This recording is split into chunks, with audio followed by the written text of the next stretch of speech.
Difficult time for all of us. I signed a contract. I've been in 15 years, and if called, I'll be set to go. Obviously, it's a stressful time for any reserve family. Are you scared, Ann? I have to admit, earlier this week I was frightened with the uncertainty and not knowing what's going on. As the week's gone on, I've gotten much stronger, and just seeing my daughter and the children at her school realizing if I'm called up, I'm fighting for freedom for them and the future of our country. Dr. Greenfield, what are you doing to get ready?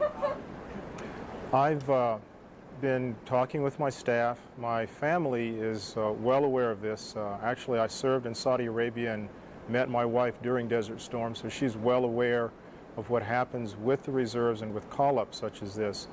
But my staff at my office, my colleagues that I work with, my partners, are aware that I'm in the reserves and that this is always a possibility with this line of work.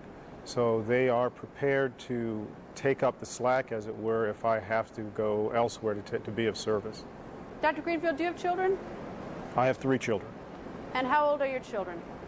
I have a daughter who's 19 in college at Cal Berkeley, and I have a daughter who's 6 and a son who's 5.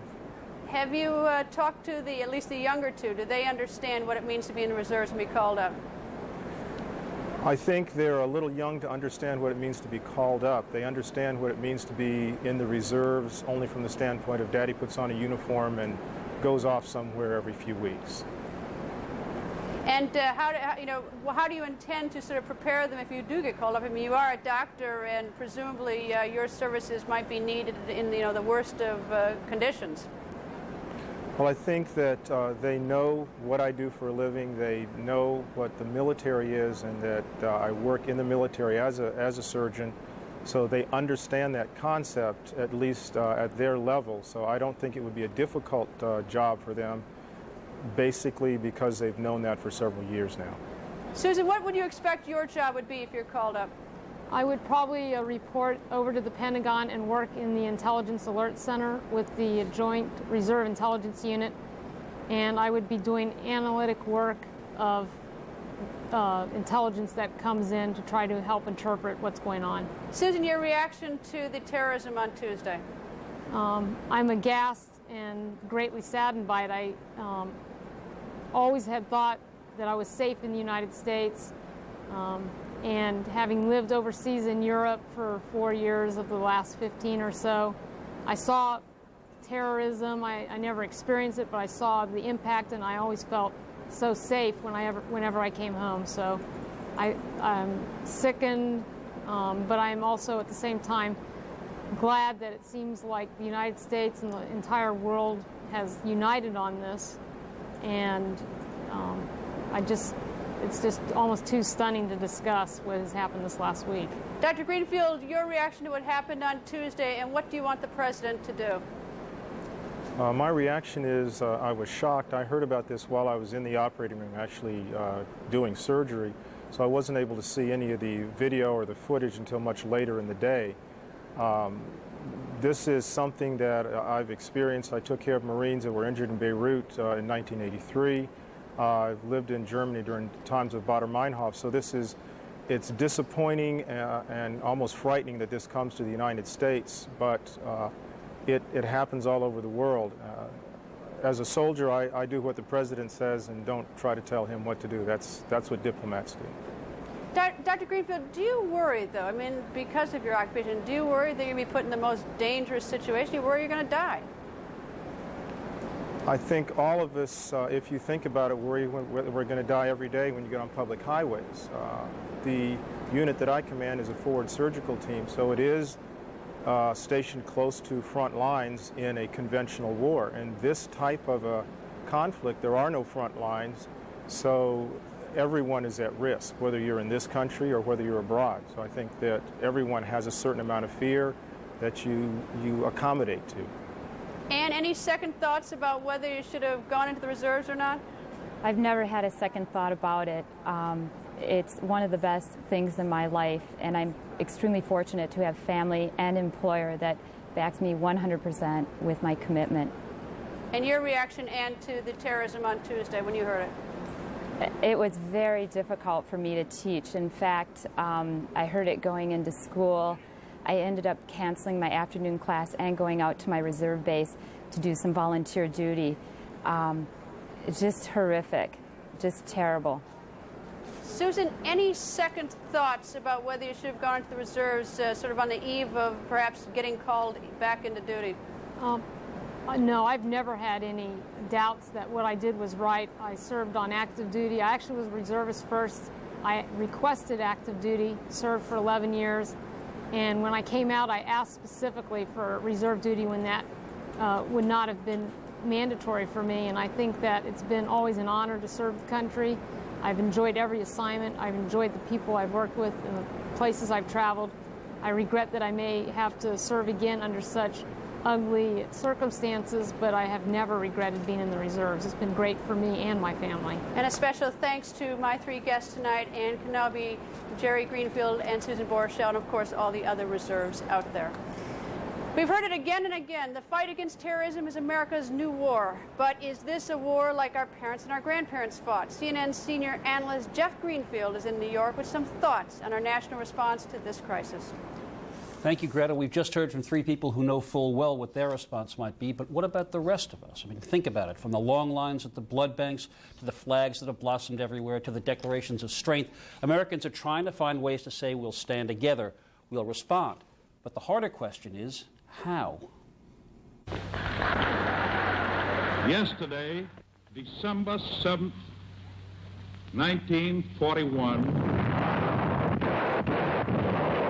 From the moment Franklin Roosevelt declared war, American men rushed to enlist. And the home front swung into action as well. Women and children collected rubber. Civilians gave blood, scrap metal. And you have wisely loaned money to your... They bought bonds to fund the war. They painted their windows to foil an enemy air attack. And they rationed everything from food to gasoline, all in pursuit of the unconditional surrender of clearly defined enemies. Okay, it's an A card, 3 gallons. There was also a less noble side to our response. Japanese Americans were interned in camps. Some among them were potentially dangerous. They were targeted for abuse. In the first days after Pearl Harbor, major magazines aired features like this one, How to Tell Your Friends from the Japs. 45 years after World War II, the Gulf War brought a different kind of response. No draft, no home front discomfort, but a broad national show of support. And we knew what to do after the Oklahoma City bombing. The national mourning, the shared grief, exactly the right responses to a single spasmodic act of madness. But what now? Do we rush to enlist? Do we draft our young to go to war? And if so, against whom? Do we share domestic home front discomfort and rationing? Do we need to? And what happens when the grieving ends, knowing that there really is no closure here, but the apparent beginning of a struggle without borders and with any clear conclusion? Greta and Wolf, you can see what the dilemma is. The spirit in this country is absolutely clear. People want to help, they want action, they want to respond, but it's up to our national leadership to tell us how, in what must be not only one of the most difficult times in American history, but one of the most confusing. Jeff, stand by for a second. We have some late-breaking news that Jamie McIntyre has learned from Pentagon sources that at least 4 U.S. Air Force jets scrambled to intercept the planes that hit the World Trade Center and the Pentagon, but they arrived too late to intercept those 2 flights. So that's what CNN has learned from the Pentagon. Let's bring Wolf Blitzer back into this discussion. Wolf, obviously almost terrifying news to learn that the Pentagon and the World Trade Center is a little bit too late with those fighter pilots to intercept those 2 flights. You know, there's so much of what's happening right now, Greta, reminds me of the buildup to the Gulf War, Operation Desert Shield, Operation Desert Storm. We have one picture, I hope we have, it's a video of the U.S. hospital ship, the Comfort, which has now moved up the Atlantic coast towards New York City. Here it is with those huge red crosses on there. I remember when I was a Pentagon correspondent in 1990, 1991, that was one of the first ships that was deployed from the east coast of the United States, not up the coast, but towards the Persian Gulf, eventually wound up in the Persian Gulf. It was preparing for an enormous number of U.S. casualties that were anticipated in the ground war and the air war. Fortunately, at that time, those casualties did not materialize. Once again, we're seeing the USNS Comfort involved in a military type of situation. And Jeff, I just want to get a sense from you. My sense is that this upcoming war against terrorism is not going to be as short as the Gulf War was. It's going to be a lot longer than that. I think that's exactly right. I mean, there are 2 points about that. The war was once again against a very clearly defined enemy in a very conventional situation, an aggressor who had invaded another country. The task was clear, and happily for the United States and its allies, it was, if not cost-free, far less costly than we thought.